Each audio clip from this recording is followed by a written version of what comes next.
Prometheus UA says, I recently heard that one of the modern Western countries announced an FPV kamikaze drone costing $7,000 each. Oh shit. Loza, do you know what Prometheus is talking about? I need to say for all of you all that it will be 3 minutes of my speech. Sorry, you need to listen to this. No worries. That I respect every person who helped Ukraine and who make donation, who said good words, because some of countries like United States, United Kingdom need to help us. Budapest Memorandum, all other documents that they sign. But when simple people make donation, set all this kind vote in chat and help us with sending something, not only money, not only donation. It's it's very big motivation for me, because when simple people from another country help you, it means that you're not staying alone. Because since when the country, the government help you, the other when all these people help you. And also about that you said, no one country at that moment ready for such big war like in Russia with Russia. And if other countries very mm, with very good equipment and with very good technologies at that moment, they can't do the same stuff as we.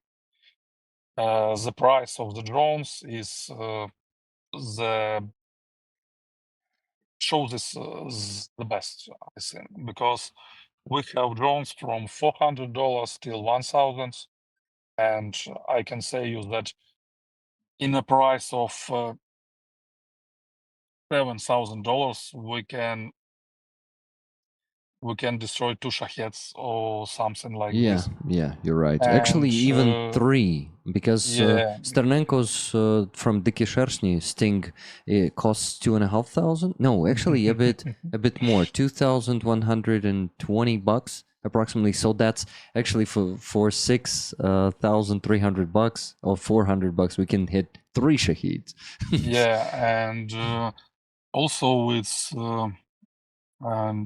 good for us at that moment, because and for other countries too, because our creators of drone, our manufacturer of drones, can produce much more bigger amount, but we don't have enough money in our country. And government spoke about opportunity to create as much as they can drones and provide some of them for our allies. I think it's very important. Just today, our president spoke about this, because it's a very big problem. We can earn some extra money for our country, and we can share our technologies with other country. Because maybe, as last week show, maybe other countries will need these drones in nearest future, I as think, we saw. yeah, in Poland, right? No, not only in Poland. You need to understand that Poland was just beginning. It's not happened 1 week ago. It's happened too many times when drones are fall on Poland land by one, and Russia says that it's electronic warfare. It's like we call spoofing, when we changed data of GPS tracking, and drones think that he is in other places than he is.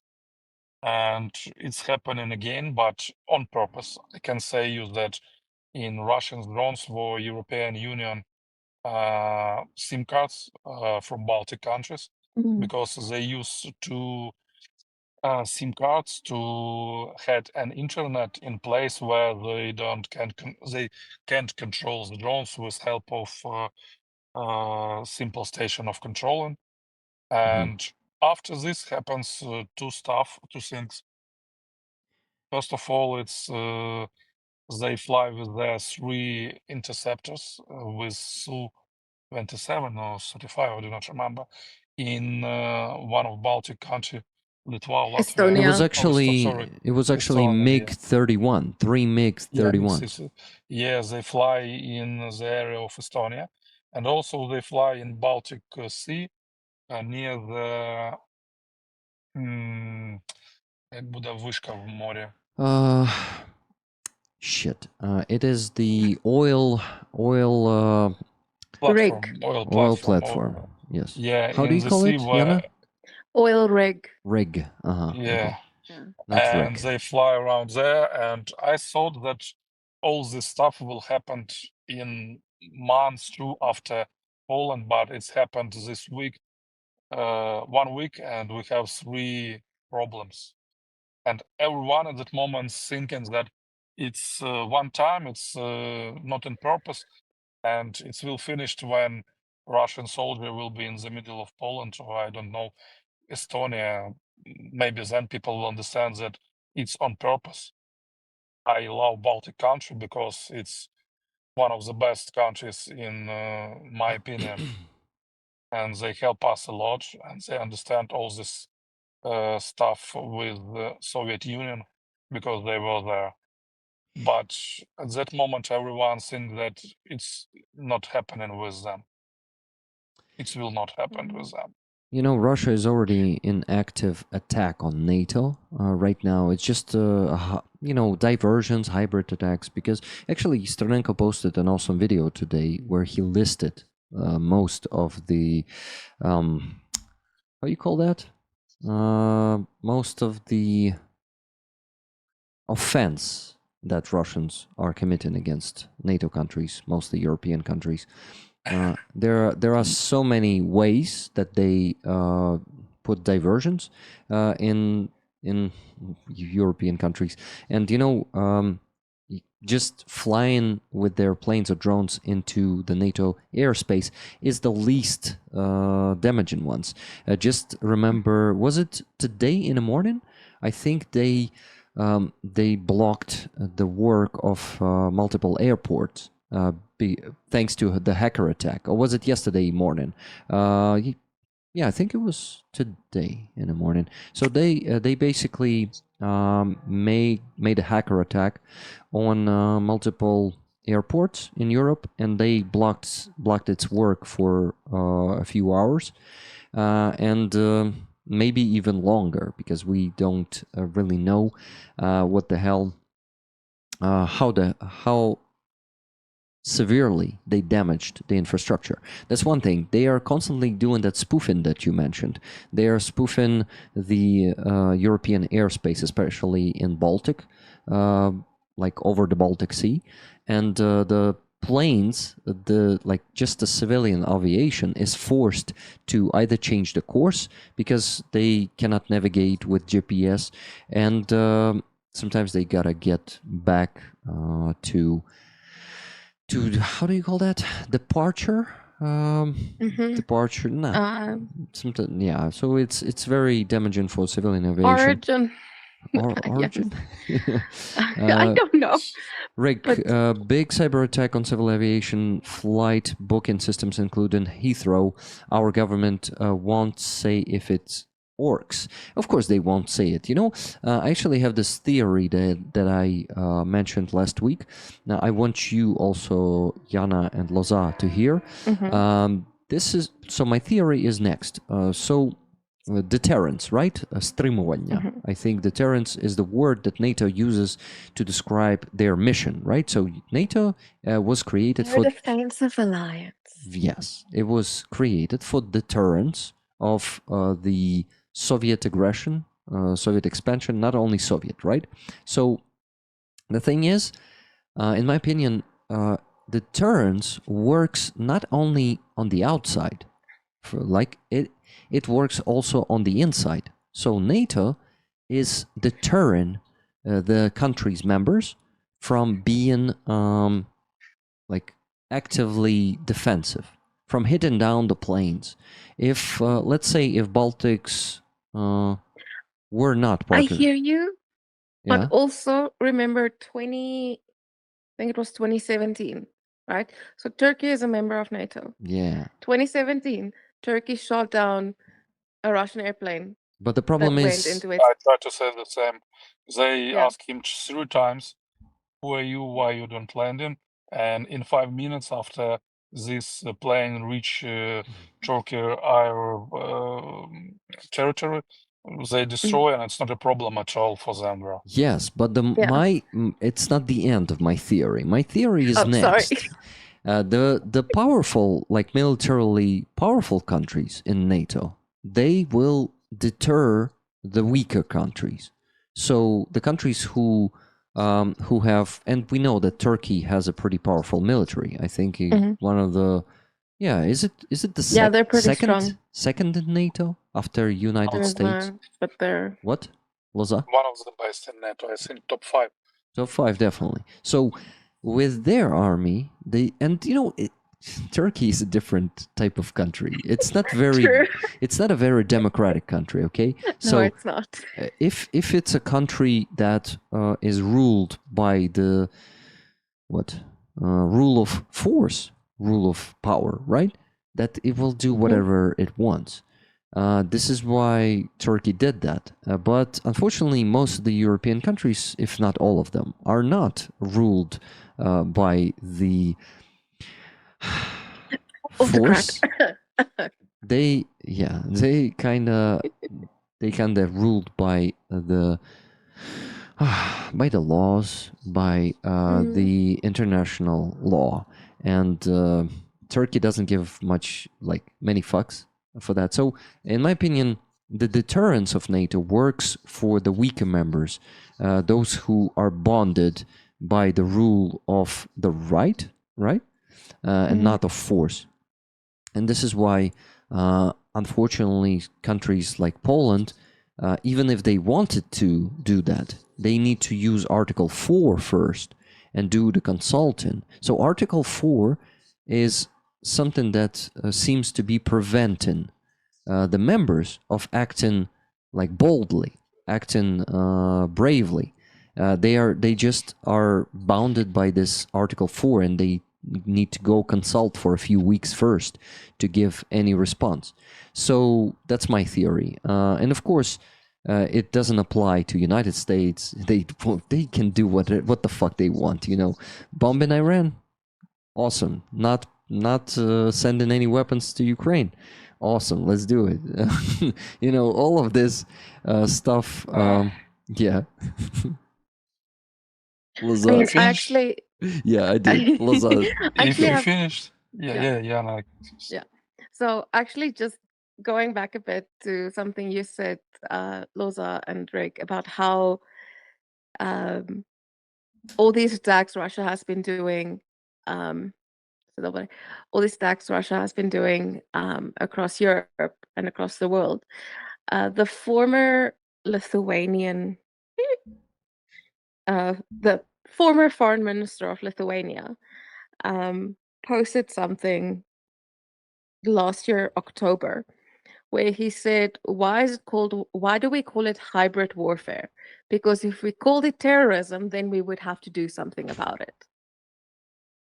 And I'm like, yes, if it keeps being postponed, it's like Article 4 is we'll have a meeting to discuss how big a problem this is. And they're all scared of World War III, and I'm like, but we're already there. So, we were holding position in Kursk and Sumy region in last winter and spring. Just now, I was there. Yeah, and after you leave, 1 week before the Easter, maybe someone will remember that Russia struck in the middle of Sumy. And I was there, I bring in some stuff as platoon commander to exchange near the Sumy, and then I gone to have a breakfast near the coffee shop, and then gone to make some paperwork, because not only battle works and also it's some paperwork. And these 2 missiles strike 100 meters from me. I were uninjured at all, only the smallest contusion that I get. But I help for people nearby, because in my car I have very big back of IFAC, and I have some experience of helping people like with help of March or some kind like this. And I take my big pocket of medicine. I can show you it at the moment because where my medicine every time with me, I wear my pistol, and I wear my medicine, and in my car I have such big amount. It's Wow. United Backpack. States Yeah. medic backpack for one squad for 7 people. It's a very big amount of medicines that Project Constantine provided me. Wow. And that day I used almost all my this big package, and it was many military person, but no one of them were in the place where they hid. All these person were around near the post, near the coffee shop where I drink coffee. And in the street, maybe later I will send you a photo. It was 3 car burning and 1 trolley bus destroyed, and I helped for 7 persons that were injured critically, and for at least for 3, 4, 5 people that were injured little bit. And I come down there and control how they will go for evacuation. We hold them in some cover inside the building of university because we know that they like to strike and in half an hour strike again. And I can say you that to see dead body of Russians or Ukrainian soldiers, it's not so hard for me because it's war and we're soldiers. But I saw at least 5 bodies of simple people. And if someone, I don't see no one person of military injured, not inside the building, not nearby the building. I only saw 1 car of military person that were burned, but it was his own pickup, old one Navara Nissan, and I don't. Oh, sorry, I'm lying you. I have help for 1 injured soldier that were finished his service in 2023, and he were injured again when he's already left his service. And if it's not a terrorism, I don't know what is it. And also about that, we spoke before about strong countries in NATO, weak countries in NATO. I can say you that 1 Shahed is cost $4,800,000 to hundreds. It's not even 50,000 to create, maybe some extra money to operate it. And NATO is trying to hit all these drones with F-35. Yeah, each missiles cost $3 million, and you need to understand that each flight of this great plane, it costs more than 1 or even 2 drones. And if someone thinks that NATO will hold this, please give me an answer. Do you have 800 rockets almost 2 times a week to strike all this? Do you have 2 or 300 of F-35 that you can replace very fast? Or will you hold all this pressure of spendings? Because as we said before, maximum $2,000 and we destroy Shaheds.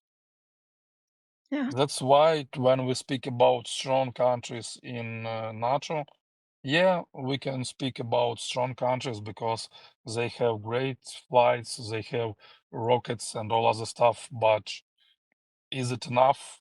And the biggest questions that I speak with other foreigners that help us and from other countries' military, do you have such experience to hold all this stuff? You know, that's the sorry, Rick. yeah, no, you say. So There's a volunteer, or he used to be a volunteer, now he's a soldier, from the UK, and he's a drone operator. Loza, you'll know him, Maluk. He was a volunteer with UK. Yeah. And I saw this tweet like a while ago about let me see if but it's basically like about a guy who's working out. Here I have it. Okay, so it's this. Okay. And then the text says US Marines training for World War III only to be killed by an FPV drone pilot by an 18-year-old gamer who weighs as much as their warm-up kettlebells. And so I told Maluk, I'm like, this is such an uninformed opinion that you think the drone operators just sit and don't have to do physical training, don't have to work out. I mean, just the kid going out to the front is about 20 kilograms, right? And I feel like people have such a weird, or such a misconception of what a drone unit actually is. Because in their minds it's like, oh no, it's just someone like playing with, like, the wedding drones, someone just playing with that. Yeah. First of all, I need to explain that every drone pilots, 90% of drone pilots are sitting in 1, 2, 3, 4 till 10 kilometers line. Only 10% is sitting above, and you need to go near to front line if you are drone pilots.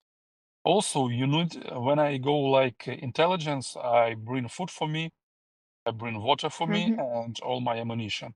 Night vision, thermal vision, and all the stuff. It's my vests with all ammunitions and one big package. If I work for mission where we will not reach front line, I can also get not a big amount of ammo to take a fight and come back. But think about that one drones, it's one FPV drones, it's big one. And you can't bring them like Mavic drones. You can make Mavic drones like this. But FPV drones you bring in the boxes. I think I can show you my training one. They are not foldable, right? Yeah, not they are not foldable. This one is my 3-inch smallest one. It's not used in the battlefield. It's 3-inch boxes for my drones. It's a little bit bigger than a simple one, but it's 3-inch. It's not 7, not 10, not 12, and it's like this one. And you need to bring 20 of such boxes with battery, with generators, with all fuel, with radio station, with also your ammo, because maybe you will take a fight, such stuff happens for pilots. Maybe you will shoot at drones. Also, you need to bring all electronic stuff like your helmet for first point of view in FPV. You need your controller, you need all the battery, you need all the stuff, and you need to charge all the stuff, and you need to control, you need to bring your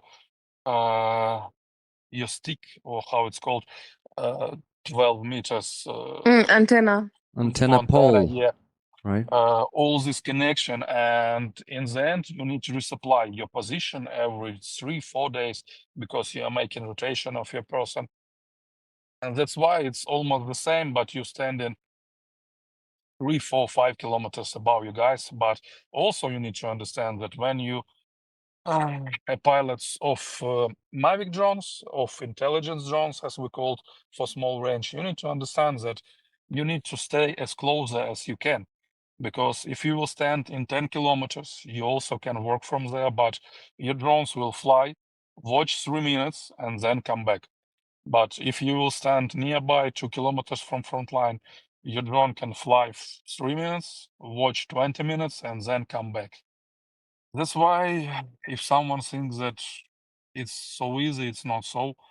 Also, all our drones battalions try to supply themselves with drones, because you need to understand that drones even not kamikaze, it's like bullets. You will lose your drones and you need to resupply it. You will use your bullets. And it's only matter of how many, because to lose, it's about how many we pay in this war. To lose one drones every 2-3 days, it's okay. It's not okay, it's very good, because there are some days when we need to fly, because it's assault movement from Russian side. And we don't care about how many we spend, because we will spend as many as we can, because it's plastic drones. And with help of them, we can save our infantry and our people there. That's why it's a very big problem, and it's not so easy. And also, not many people think about. Many people saw FPVs like they're working. It's some kind like of explosive stuff that's flying in quadricopter and aiming and destroying. But we don't have special ammunition for drones. It's very small amount and it's remake it. Almost all ammunition, 90% of ammunition, it's when we refurbished or creating from 0 till 100% of ready of ammunition for our drones. Because you can throw grenade from Mavics, but if we speak about FPV, you need to remake something like RPG missiles, or you need to create from the very beginning. And it's very hard, but we handle this to create every explosive stuff that we need. But the biggest problem that in all over around the world, there is not so big amount of explosive, of C4, of plastid and all other stuff. It's a good idea, and I actually like to listen to Lazai, and thank you, Lazai. It was pretty interesting what you were saying. For people, it's important to understand what the hell, drone teamwork is. Like it's not just sending the drone from a safe space somewhere like 50 kilometers away from the front line. Drones don't fly that far, so the best you can get is like 5 to 10 kilometers from the very front line, and you need to carry a lot of stuff. And these days, a lot of teams are spending not even weeks, sometimes months on positions, because it's impossible to get out of position or come into position because of the fiber optic FPV drones. It's really bad. At that moment, if you have good position, good blindage and trench, it's not so hard to hold it. But the biggest problem is to make change or to bring something. That's why we had some kind of big drones, and we bring supply for our infantry from the sky. Yeah, but the infantry gotta stay there for a long time, right? Yeah, that's the problem. Because it's easier to make a risk one time a month when you change than to make like we done before 5 days or 1 week. Yeah, and unfortunately, that's the reality of this war, and we need to adjust. I'm happy that. Actually, no, I'm not happy about anything. This is not good. I just understood that it's nothing to be happy about, because some guys, I see the stories, like one guy spent 170 days on positions. And I read the comments to this, like, yeah, it's heroism, definitely. But the problem is, it shouldn't be happening, ideally, with a good, like, logistics, with, there are ways to get people on position and get them off the position. I mean, it's hard, but it's possible, even with all the fiber optics FPV drones. We can use the nets on the roads. We can send. No, that's not actually an option here. But sending the teams sometimes to shoot down the drones that are sitting on the road waiting for the car to pass, like the zasada ambushes, right, on the roads.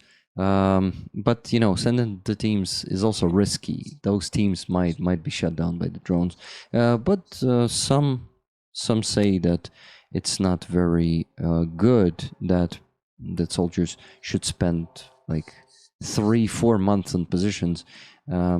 Something went wrong with protecting them on the way there or protecting the road. Do you agree with this, Loza, or is it not that simple? This waiting drones is a very big problem, and I think it's not okay. And I know about cases that you spoke. They were in a place where they can go out, but they hold their position in Volchansk. Mm-hmm. And I think 1 month it's very hard to stay in position, but it's okay. And it's not okay to stand for a long time, but we don't have another choice because the biggest problem and the biggest loss we had in infantry is when they start to make rotation. When it was not a big problem or not so big problem to change person, we change person from 4 days till 10, because we need to understand that you can sleep good in position, you can't eat good, you can't, go for toilet normally, and it's some stress, and you need to rest after 1 week plus minus 3 days. But at that moment, we understand that we need to hold some position and some places, and we can change these people. Mm. It's not okay, but if we will start to speak about what's okay or no, what's not, it's not okay to hold such big army with such small country as we, but we're doing this. Yeah, and also there are so many problems in our army that Sternenko is addressing from the soldiers.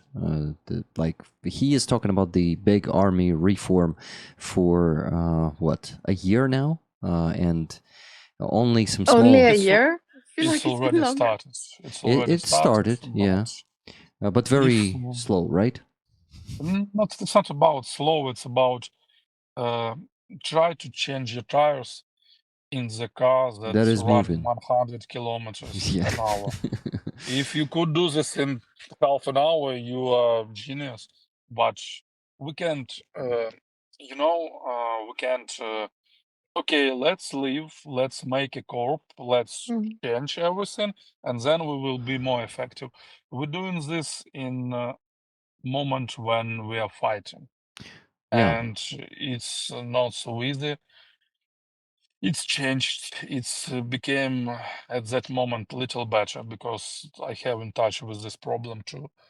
But we have many problems. We have many problems that we need to solve. But it's some problems that I think we need to solve, and it will be better.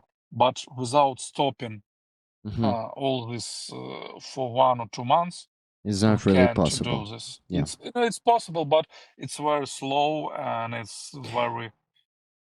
Okay, Loza. Then there's one very specific point point or like thing that we need to do, that army needs to do, the command, the political leadership. It really at this point depends on them. That's also something that Starenko mentions, and other soldiers. He's not a soldier, yeah, but soldiers also mention it on Twitter, sometimes on Facebook. So they talk about the accountability for the commanders, especially the commanders of high ranks, battalion commanders and brigade commanders, and not only them. We all, and you probably also know about the case of Sodol, right? Yeah. And the problem is there's no accountability for high-ranking officers. And maximum they can get, they will just be fired from their positions. and transferred to other brigade to head that brigade, or transferred to other corps and become the heads of corps or brigades or training centers. They are never being put to any accountability. You see what happened to the Zayava, how do I call it, that Bogdan Krotevich I watch about this. that he was issuing in DBR. They simply disobeyed the law of Ukraine, and they did not initiate it. Yes, they did it eventually when he went to court once again to actually proclaim their decision illegal. Never gonna let you down. Sorry. Tickets for rollers. There was a donation to the base from Thomas. 3 tickets for rollers. Thank you, Thomas. So the problem is the system. It's not only some personalities like our commander-in-chief. It's not only him. Yes, he's in charge of this. And Bogdan Krotevich's latest post, he reacted on Syrski firing two commanders of 2 different corps. So he fired them, and Bogdan Krotevich reacted like, okay, you just fired them, but what about the accountability? If they lost so many men and they were not really effective in saving people's lives, why are they just being fired and they are not receiving any official suspicions? I know that you probably is not very allowed to talk about this, and it might be dangerous for you, so I'm not actually expecting for any answer, or you can definitely abstain of answering and discussing this topic, because Rick, yeah. Can I ask you a question? Yeah. What do you think, given the current situation, given the war, what would be a good repercussion or a good or an adequate response to a commander messing up? Because I think that is also a difficult thing.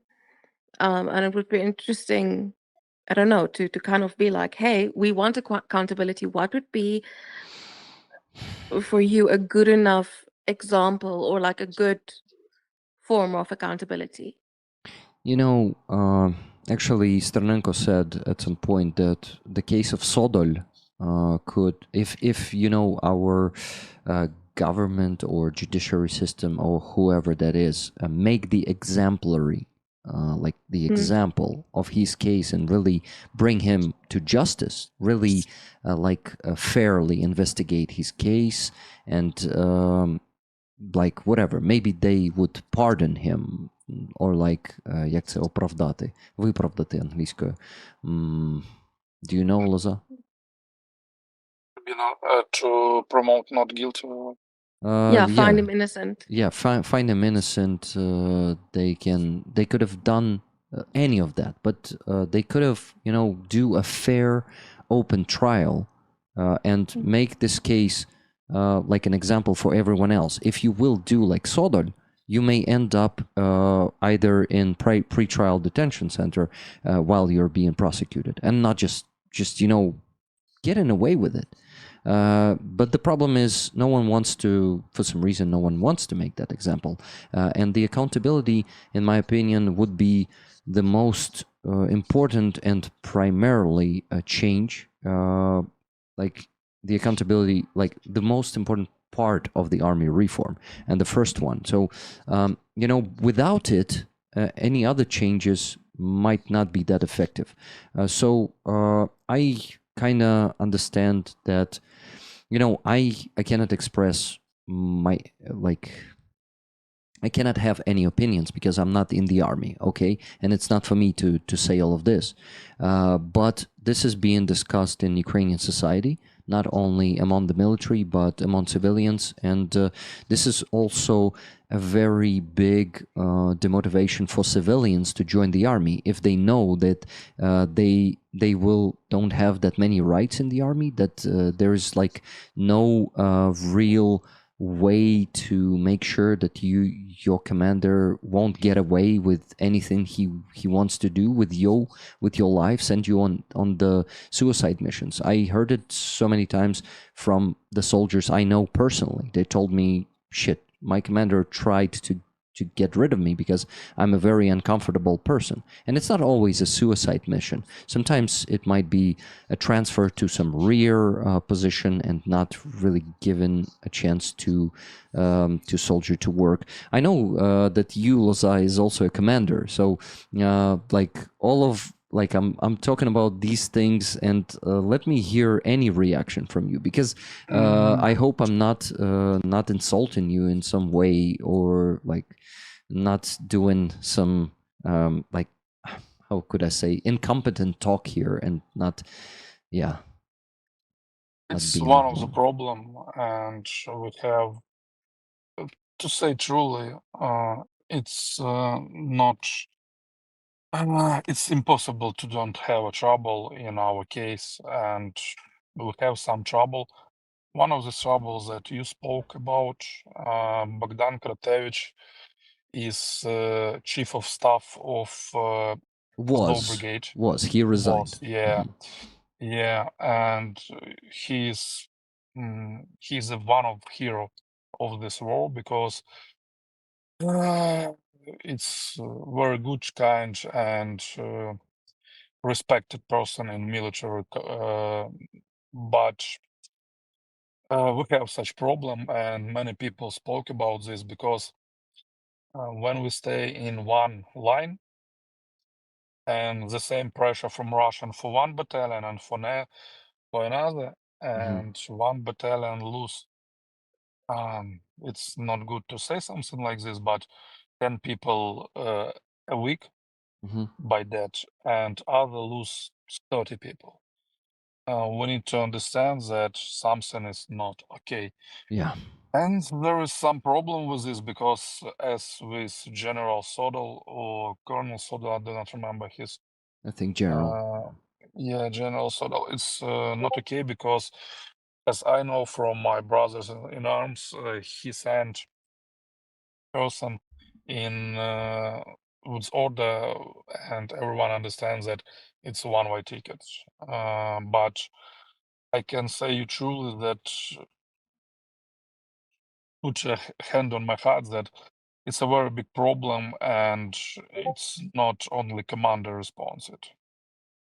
For example, when people are not, it's also another problem, but when one person from one brigade are trained well, and they can put on tourniquet, make a tamponada of telex or some kind like this, and put on Israel bandage, it's okay, and he will still alive. We will heal him, and everything will be fine. But if person are not trained well, it will be not so happily finished. That's why to say about all this that you spoke before, yeah, we have such problem. Yeah, we need to show that in the same condition, one commander can save more lives and be more effective, and the other is not. And what should we do with the commander, in your opinion, who cannot really? It's a very big problem, because we don't have 1,000 millions commanders, and we can change them. And also, I can say you that in my battalion, I had my first battalion commander is my good friend, and he was the best battalion commander I ever had. When we need to do something hard and maybe lose people, he said, we need to do this, and sorry guys, but we will work. When we have some stupid orders, we try to save our people, to follow the rules, to follow the all our orders, but we try to figure out how we can do this mission without losing people. But then in my battalion changed of commanders, and next one was not the best, but not bad at all. And then I had 2 in 3 months. And with one, I do not speak at all because I don't know him. And another one is person, how it's to say correctly. In some other timeline, I think about found machine gun and make rat-ta-ta-ta-ta for his cars because he tried to destroy our battalion as hard as he can because we work better than his previous battalion. And he tell every time that we are not good, we are bad, and all other stuff, and his guys from his battalion are the best. But I see many times how they run away from the battlefield. So it's a very big problem, and I think some commanders that make too many bad decisions because they don't want to think and save people, we need to bring sequences for them. But it's a very big problem, and we can't find one magic pillow to have a deal with this. We need to fight in many directions to save our people, to відповідальність. Accountability for some bad commanders. We need to understand that some good commanders can enter the territory and Russian can put all their power to smash them down. And we need to understand that it's not a bad commander, it's such happens. But yes, we have such problems. Yes, we need to have a deal with this because we don't have such big amount of people in our army, and we're a democracy country. We can't force people to go for war. That's why we need to find out how we can handle this. But as I said before, change something in the moment when a big part of people are at war. And for example, we have some new rules about responsibility of soldier, and I don't like this rule at all. It is still not implemented. Are you talking about? It's not implemented. Yeah. The 5 to 10 years in prison. Yeah, if you leave your place where you serve. But okay, I can go for Верховна Rada or for President Hall and told that it's not okay, it's not good. But then I will come back not to Donetsk region or Zaporizhia region. I will come back somewhere in the middle of Ukraine. And we will hold position there. That's why it's a very big problem. We have a very big amount of problems, and our societies speak about this problem, and we try to solve them, but it's not happened like very easy, especially in our case. Loza, did you see us in Kyiv and Kharkiv and also in Lviv going out on the streets on 5th of September to protest against that law? And yeah, I saw this, but you need to understand that almost 3 years in army, 2 years in battlefield, with solving many problems in my platoon and in my battalion. And I'm a little bit tired, and I'm very disappointed why not so big amount as people as for helping for Nabu and SAP. I can explain. I was on both meetings, so I can explain. See, the problem is this law was not even voted for. It was just so this law for soldiers. It was not such a fucked up situation where Verkhovna Rada already voted for it, and it was already waiting for a signature of the president, just like the law of Nabu and Sapo. Believe me, if they voted for it, and if it was waiting for the presidential signature, Loza, it would be thousands of people there on Maidan. You gotta believe it, because I feel what is happening here in civil society and how we react. We are the active part of the civil society. Aziza was on those protests too. And hello, Aziza, by the way. So, Loza, you, for us, are the priority. Believe me. It just didn't come to such a fucked up state yet.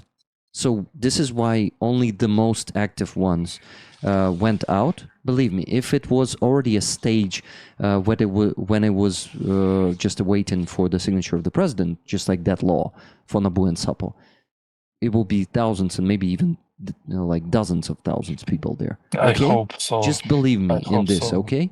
Just believe me. Because I talked to those people, I saw those people. Nabu and Sapo is just a part of our institutions.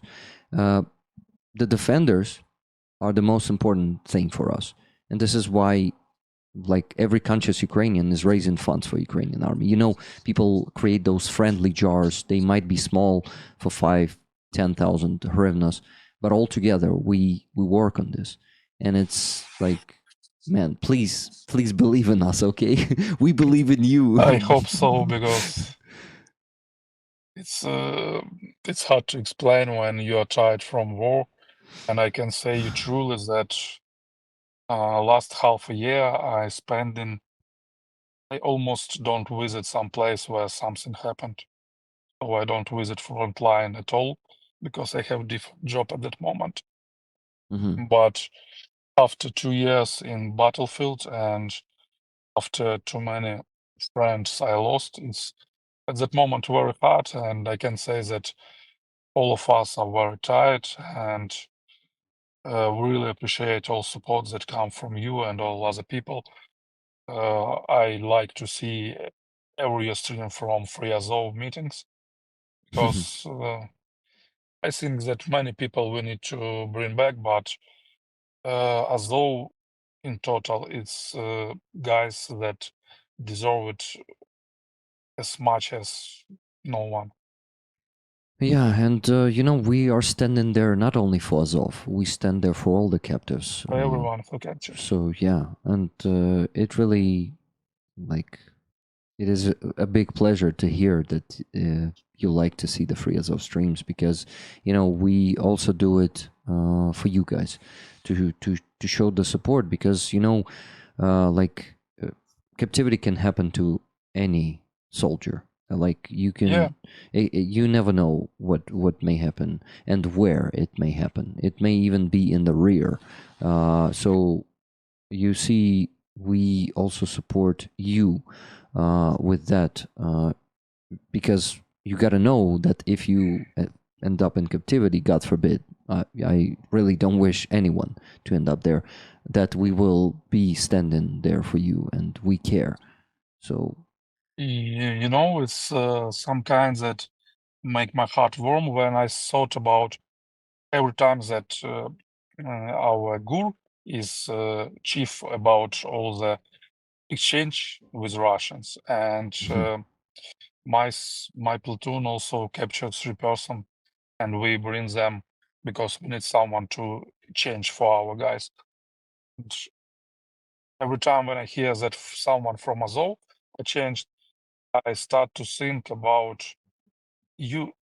I have some person from Mariupol, but not from Azov 69, as I remember, Mariupol Brigade or 100, 59. Yeah, this one, Mariupol mechanized. Territorial defense? No, mechanized brigade. I do not remember which one, but I have one friend from there. And he told me that they said that they already captured whole country. And just explain, I will explain you. Just imagine this: you spend 3.5 almost years in be captured, and every day they said that you fight for this, but we already capture your country. It's only Lviv region left, and all the stuff they said. Really, they said this, and they don't allow to call your friends, your mom, your wife. And then these guys from Azov come back, and just imagine, they start to read news, and they read that Azov hold big amount of Russian troopers and bombs that fall on Azov, and we hold back everything that we could. We push them and force them, and they leave Chernihiv region, they leave Kiev region, they leave Zhytomyr region. It's a big amount of place of lands that we that were occupied, but we freedom them. We make a big operation in Kharkiv region and Donetsk region. We destroy one part of Crimea bridge. We destroy almost all fleet. We send some FPVs to Kremlin buildings. And we destroy to their almost fleet, the air fleet, strategic bombarders. We make all this stuff, and big cities almost every week, or in Poltava, where my wife visits these meetings. Every 2 weeks, we collect too many people and try to show for all the world and for you that we remember all that you've done, because it's happened because you hold this Mariupol Azovstal for such long period. And I think that person that every time I think about man or woman, I think it's some kind like miracle and something that you can even imagine if you have good imaginary, but you can't even imagine that Ukraine done all this stuff, because every day we hear that we strike something, and it's not a great deal for us today that we strike some oil refinery, yeah. But 3 years ago, we do not even think about this. Yeah, you're right. It's incredible what Ukraine has done, and it really is not that bad. You know, even it's getting hard to stop Russians on most of the front lines. We still manage to do it, and even these days, with all the control of FPV drones of the airspace on the front line, look what the First Corps, Azov, together with the DSHV, with our airborne, are doing there in Dobropilla, on Dobropilla direction. They managed to pull, not pull, but kind of stop Russians and really push them back. It really is happening, and everything is possible when the best and the most motivated units with the good training and the good supplies are engaged in battle. Like Azov, it's actually it's the same situation as in Mariupol right now in Dobropilla. They did the impossible. They were holding Mariupol for so long. Like Russians were outnumbering them, what, 1-17 or something like that, and they managed to hold there for 2.5 months, right? No, wait, March, April, and half of May. Yeah, 2.5 months, completely surrounded without any proper supplies. Yes, there was a helicopter operation, which was also like mind-blowing and unique and so bold and so just incredible. And you're right, Loza, I keep reminding me, like reminding to myself every day how still not bad it is, and how much we gained in these 3.5 years. So all is not lost. We keep resisting, and this Ukrainian ultimate resistance is something that that really is unbreakable, and I believe in our victory no matter what. So I have a patch that I definitely gotta send to you, Loza, and I think you also trust in them. I can show you one that I have here also. Oh, nice.